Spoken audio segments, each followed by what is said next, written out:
बालाघाट शहर में पहली बार लेजर हेयर रिडक्शन। अनचाहे बालों को अब निकाले आसानी से, बिना दर्द के। No waxing, no threading, only laser.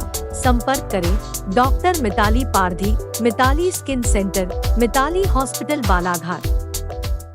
17 नवंबर को 16वीं विधानसभा के लिए मतदान रूपी यज्ञ संपन्न हो चुका है। चुनाव में अपनी पूरी ताकत झोंकने वाले 67 प्रत्याशी और लाखों मतदाता अब चुनाव परिणाम का इंतजार कर रहे हैं। इस बीच उम्मीदवार भी मतदान के बाद चुनावी भागदौड़ की थकान से दूर करने परिवार के साथ वक्त बिता रहे, तो कोई सिद्धपीठ मंदिरों में दर्शन करने जा रहे हैं। निवर्तमान कैबिनेट मंत्री गौरीशंकर बिसेन सोमवार को परिवार के साथ साईं बाबा के दर्शन के लिए शिरडी रवाना हुए। तो चर्चा यह भी है कि बिसेन 8वीं बार विधायक बनने का आशीर्वाद मांगने के लिए भगवान की शरण में पहुंचे हैं। तो वहीं कांग्रेसी प्रत्याशी अनुभव मुंजारे अपना जन्मदिन अपने समर्थक व कार्यकर्ताओं के साथ मिलकर मना रहे, जहां पर उन्हें उनके समर्थक और कार्यकर्ता जन्मदिन के साथ साथ जीत की अग्रिम बधाई भी प्रेषित कर रहे हैं।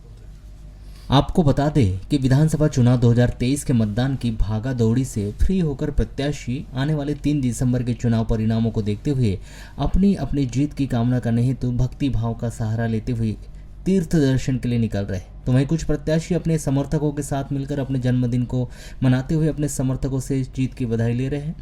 ऐसा ही नज़ारा 20 नवंबर को जिले की बालाघाट विधानसभा में देखने को मिला, जहां पर कांग्रेसी प्रत्याशी अनुभव मुंजारे के द्वारा अपने जन्मदिन को अपने समर्थकों के साथ मनाते हुए जन्मदिन मिलन समारोह कार्यक्रम का आयोजन किया गया, जिसमें अनुभव मुंजारे के जन्मदिन पर उनके समर्थकों के द्वारा उन्हें जन्मदिन की बधाई देते हुए आगामी विधानसभा चुनाव की जीत की भी बधाई दी गई।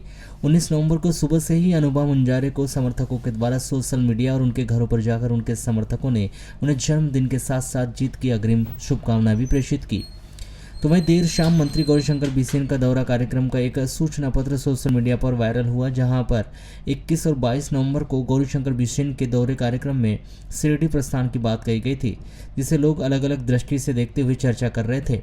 और कोई कह रहा था कि मंत्री गौरीशंकर बिसेन आने वाले चुनाव के परिणाम को देखते हुए साईं बाबा के दर्शन लाभ के लिए जा रहे हैं कि उनका चुनाव परिणाम सकारात्मक आ सके। मंत्री गौरीशंकर बिसेन के साथ उनके परिवार